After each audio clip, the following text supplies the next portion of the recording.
All we've ever argued as a fund manager of defensive assets is that they have a role to play inside a broader portfolio. They are a small piece of a much bigger jigsaw. But we've always argued for diversification in that portfolio and to remain fully invested. And to that point, I do agree that cash in this day is trash, because there are much better things to do with your money and fantastic solutions for you guys to utilize on behalf of your clients.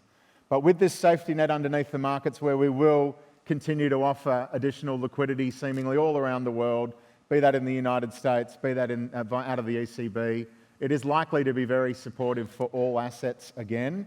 And we are going through a secular re-rating of this as discount rates are coming down, and the expectation is that they will stay down, because it's very difficult to build a sustained inflation profile that doesn't crater the entire system.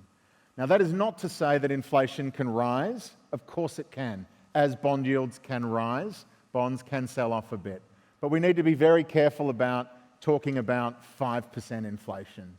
Because if we have 5% inflation and the central bankers that our inflation targeters are credible, we have an awfully disinflationary asset market. Everything that has enjoyed this secular rally up gets slaughtered much faster on the way down.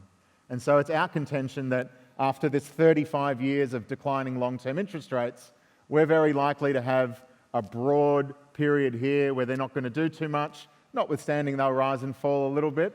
But that major secular re-rating for so many assets is now complete. We simply cannot go to, well, I don't think we can, negative 10% kind of long-dated rates. But the fascinating thing about that, in summation, is that even at negative rates, bonds did very well for investors in 2019.